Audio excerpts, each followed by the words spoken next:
Bonjour Madame Piguet. Bonjour Arthur. Alors aujourd'hui, on va échanger autour de la collaboration qui lie Redsen et Duol. Oui, Donc on va commencer par vous poser un peu des questions sur l'identité et quelle est la mission que Duol remplit. Et ensuite parler plus précisément de pourquoi cette collaboration avec Redsen et comment ça se passe. d'accord, c'est parfait. Alors dans un premier temps, est-ce que vous pourriez m'expliquer quel est votre rôle et depuis quand vous participez à cette association? Alors, Duol est une association qui a pour objectif et mission de soutenir et de réinsérer les chômeurs 50 plus grâce à un programme de mentorat. Cette association a été créée en 2018 et je suis l'une des 5 cofondatrices. En fait, c'était 3 dames et 2 messieurs, donc je ne sais pas s'il faut dire cofondateur ou cofondatrice. Et puis, en fait, l'activité a réellement démarré en 2019, d'abord comme projet pilote, et puis en 2022 est devenue une mesure du marché du travail du canton de Vaud, donc et a eu un statut un peu plus officiel que jusque-là. L'idée des 2 premières années pour le canton de Vaud, c'était de tester Duol et le retour qu'ils avaient de la part des demandeurs d'emploi pour ensuite officialiser le statut de partenariat avec l'État de Vaud. D'accord, très bien. Et concernant justement ce sujet-là de mentorer des seniors dans le cadre du travail, comment vous vous êtes décidé à mettre en place cette association et à vous engager dans cette dernière?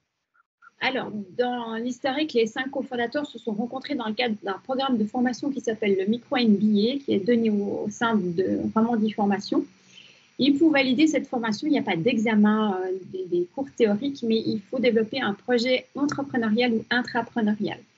Donc, il s'agissait de trouver un sujet qui parle aux 5 personnes. On ne se connaissait pas du tout, on arrivait d'horizons complètement différents, de rayons géographiques aussi différents. Et puis, ça, c'était en 2018. Et en 2018, sur le canton de Vaud, il y a eu une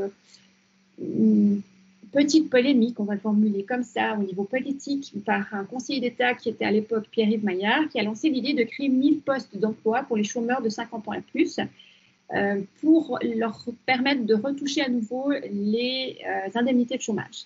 À l'inverse, l'économie avec un grand E, c'est opposé, ou la droite, on va dire, qui est opposée en disant c'est une manière de contourner la loi sur le chômage, on n'est pas d'accord.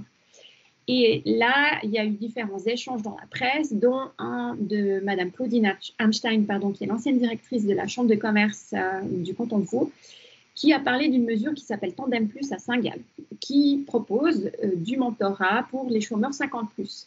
Et c'est là qu'en fait l'idée est venue en disant, puisque ça existe à Saint-Gall, on va faire la même chose sur le canton de Vaud. Et c'est ce qu'on s'est dit, les 5 cofondateurs.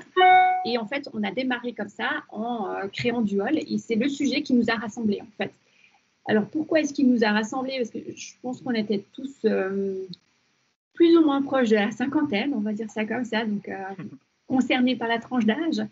On a tous connu plus ou moins longtemps une période où on était sans emploi, donc on savait ce que c'était. Et pour nous, c'était aussi une manière de se dire, OK, on peut aider les demandeurs d'emploi, mais la problématique à laquelle on s'adresse, elle est quand même plus large. C'est que les demandeurs d'emploi de 50 ans et plus, ils ne sont pas plus au chômage que les autres tranches d'âge, ils sont plus longtemps au chômage. Et ils sont plus longtemps parce que les 50 plus, dans le monde du travail aujourd'hui, ils n'ont pas bonne presse, si vous me passez l'expression. C'est que c'est des gens qui ne maîtrisent pas le numérique, qui ne sont pas flexibles, qui travaillent un peu à la manière de grand-papa. Et c'est un peu l'image qu'on a de ces Ouais, gens-là. Et ce n'est pas ça du tout. Et pour nous, la mission de Duol, elle est double. C'est certes d'aider les demandeurs d'emploi à retrouver un emploi, mais c'est également d'éveiller le monde de l'économie avec un grand E à tous les atouts qu'ont les 50 plus. C'est des gens qui sont fidèles, qui ont une longue expérience, qui peuvent partager avec des gens qui sont plus jeunes, qui sont aussi plus fidèles que les plus jeunes qui ont tendance à sweeper leur job quand ça ne leur plaît pas. Et ça, moi, je crois fondamentalement à la mixité tant en termes d'âge que de genre, parce que c'est ce qui apporte vraiment une plus-value. Et c'est comme ça que Duol est né. Voilà. d'accord.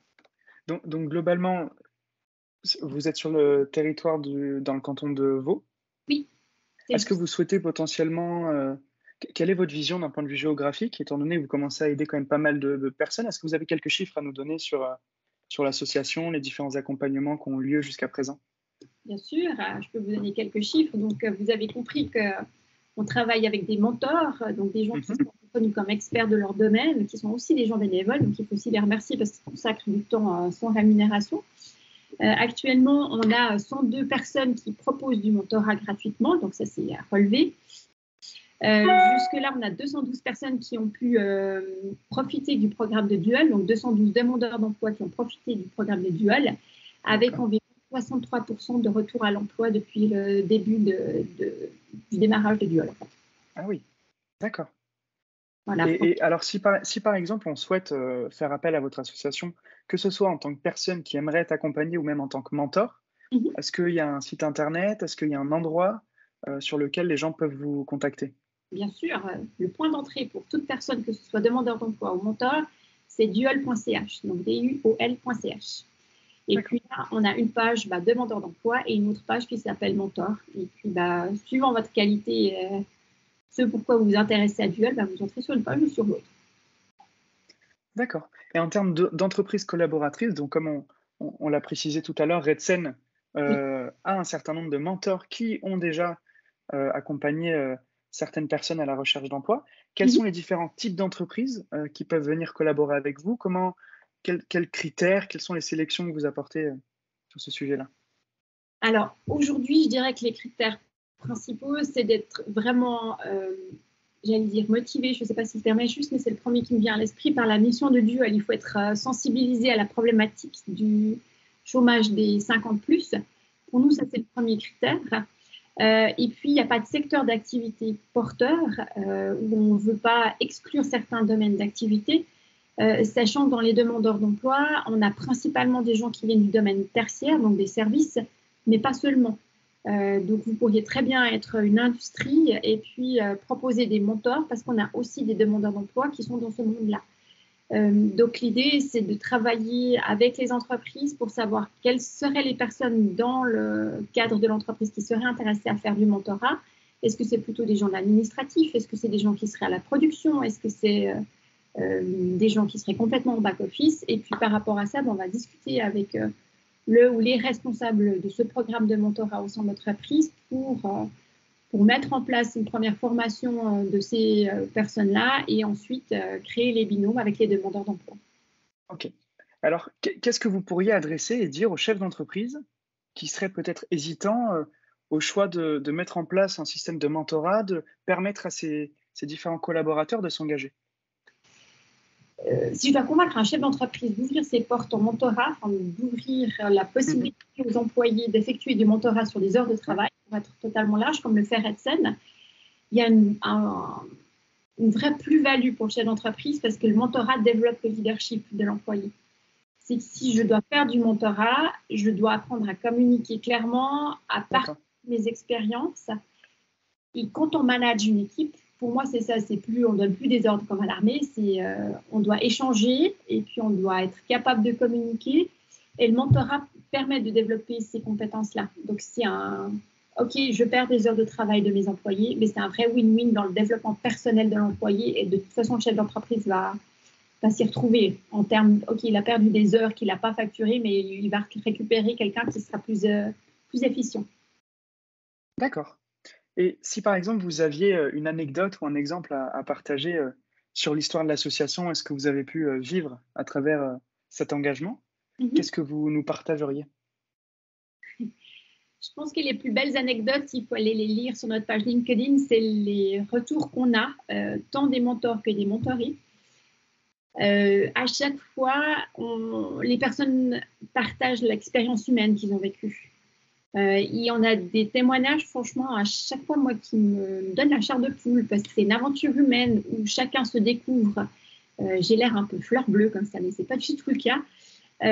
Dans le sens où le demandeur d'emploi a trouvé une oreille écoutante, mais aussi critique, parce qu'il faut se rendre compte que le mentor est libre de dire « je ne suis pas du tout d'accord avec vous, moi je ne suis pas du tout dans cette direction parce que », puis partager son expérience par rapport à ça. Mais le mentor aussi apprend beaucoup de choses. En fait. Il travaille son employabilité, il se rend compte de ce que c'est que d'être chômeur. On s'en rend compte, mais de très très loin. Quand on partage, on dit, mais le quotidien de quelqu'un qui est sans emploi, c'est autre chose. Donc, les plus belles anecdotes, c'est celle-ci, je dirais. D'accord, oui, donc ça se sent de façon que c'est une démarche qui est engagée, qui est humaine, Mhm. empathique et que c'est un vrai challenge que le marché du travail connaît et que c'est une vraie réponse, je pense, à un besoin du marché du travail et des personnes qui se retrouvent dans ces situations. Oui. Et puis, les autres anecdotes, c'est qu'on a des mentors. Là, il y a un mentor auquel je pense que je ne nommerai pas, mais il en est quand même à son 4e mentorat. C'est un chef d'entreprise qui a revendu son entreprise. Et lui, il dit, non, mais il faut continuer à aider, je suis là pour ça, il faut m'en redonner, me proposer d'autres personnes. Enfin, il est véritablement engagé. Et on pourrait se dire, mais en fait, il pourrait profiter de son temps, profiter de la plage pour ne rien faire, mais pas du tout. Enfin, il veut vraiment partager son temps avec les demandeurs d'emploi. Ou il y a un autre chef d'entreprise aussi, ce qu'il fait au début de son mentorat, c'est qu'il emmène le demandeur d'emploi visiter son entreprise. Parce que pour lui, un moyen de repositiver ou de redonner une dynamique, de faire rentrer le demandeur d'emploi dans une dynamique qui est nouveau positive, c'est de le reconfronter au monde du travail. Donc pour lui, le reconfronter au monde du travail, c'est de lui dire, bah voilà ce qu'on fait chez nous, voilà qui travaille, voilà, il a une flotte de camions notamment, il dit, bah voilà nos camions, voilà les personnes qui sont l'administratif, et puis donc c'est vraiment du concret, c'est pas juste je discute avec vous, c'est je vous emmène, venez avec moi visiter mon entreprise. Et ça, bah, à chaque fois, on a des retours vraiment positifs de ces mentorés parce qu'en fait, ils revivent vraiment une expérience professionnelle qu'ils ne peuvent pas vivre autrement. C'est la seule mesure, à ma connaissance, qui leur permet de revisiter une entreprise et de partager une expérience d'une journée d'un monde professionnel qu'ils ont quitté depuis 2, 3, 4, 6, 12 mois. D'accord, donc cet aspect mentorat, il se fait également en physique et c'est important de le souligner. Absolument, ça peut se faire en physique. C'est ça qui est intéressant dans le mentorat, c'est que nous, on ne va pas donner de méthode. Duel ne donne pas de méthode en disant, alors voilà, la première semaine, vous faites ça, la deuxième semaine, vous faites ça, etc. On va fixer un cadre, on donne une toile blanche, et puis le mentor et le mentoré vont dessiner la peinture qu'ils souhaitent. On va peut-être mettre à disposition des pinceaux ou des couleurs, mais peut-être que certains binômes vont dessiner une nature morte, d'autres vont dessiner un paysage, et puis un troisième va faire une peinture abstraite, par exemple. D'accord. Et puis je pense que quand il y a un objectif commun qui est quand même le retour à l'emploi, et cetera, Oui, je pense que c'est important d'avoir cette base de confiance et que, bah, à la fois le mentoré va partager en fait sa vie, son expérience et l'aspect visite et le fait d'amener ce fameux mentoré dans son cadre de travail peut aussi aider à établir cette confiance et ce chemin, commun au final parce qu'il y a quand même un objectif et une vision commune, pour les 2. alors vous avez absolument raison. La phase la plus difficile, c'est de briser la glace, enfin, de faire connaissance avec l'un avec l'autre. Certains mentors, par exemple, vont faire du Nordic Walking parce que c'est aussi un des critères qui est intéressant quand les binômes sont formés par nos 2 coordinatrices. C'est pas seulement l'aspect professionnel qu'on retient, mais c'est également les hobbies et l'aspect personnel. Est-ce que, par exemple, ils ont des intérêts communs au niveau privé? Mmh. Il s'avérait que c'était dans le binôme, les 2 pratiquaient le Nordic Walking. Donc, en fait, le mentor a décidé que la première séance de mentorat, ils allaient aller faire 1 heure de Nordic Walking en forêt. Ils disaient, voilà, c'est quelque chose qui nous plaît à tous les 2. Donc, on ne va pas forcément parler de travail et autres, mais on va faire connaissance en faisant, en pratiquant quelque chose qu'on a en commun. Ou un autre mentor emmène ses mentorés aussi en forêt embrasser les arbres parce qu'il croit beaucoup à l'énergie des arbres. Alors, il faut aussi accepter, avoir un mentoré qui accepte cette façon de voir les choses. Mais c'est juste pour vous dire qu'on peut sortir du cadre du travail et créer le mentorat dans un cadre qui n'a rien à voir avec le travail.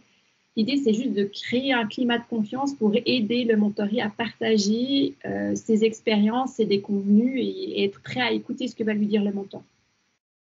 Très bien. Et si vous aviez un dernier petit mot à adresser à que ce soit des personnes qui seraient dans le besoin d'être mentorées, accompagnées dans l'objectif de retrouver le marché du travail ou même des personnes qui pourraient se reconnaître dans le rôle d'un mentor et qui seraient prêtes à s'engager, alors humainement aussi, comme on Oui. a pu le souligner. Est-ce que vous auriez un petit message, quelque chose à dire, pour encourager ces personnes, Eh bien, j'allais dire, n'hésitez plus, rejoignez-nous. Si vous avez encore une hésitation, il faut franchir le pas, venir faire notre connaissance. Ne pas oublier que c'est toujours sur une base volontaire. La seule chose à laquelle vous vous engagez, c'est de faire connaissance avec nos 2 coordinatrices qui sont Laurent Surterre et Marie-Justine de la Harpe. qui vont faire connaissance avec vous, vous parler un peu plus en détail de Duol. Et puis, si vous êtes convaincu, de démarrer un mentorat et puis de voir si ça vous convient. Il ne faut pas oublier non plus que si vous vous sentez plus à l'aise, que ce soit en tant que mentorée ou en tant que mentor, vous avez le droit en tout temps de demander d'arrêter le mentorat. Ce n'est pas parce que vous démarrez que vous devez tout d'un coup aller jusqu'au bout. Tout au long du mentorat, c'est une démarche qui est volontaire. Donc, il faut y croire, il faut y adhérer. Donc, vous ne risquez rien qu'à part d'essayer et puis d'être convaincu de continuer. Eh ben, écoutez, je pense qu'on a bien compris, tout ce qu'encadrait cette association et son engagement. Magnifique. Je vous remercie pour l'échange et puis, je vous souhaite une bonne après-midi. Merci à vous aussi alors. Au revoir. Au revoir.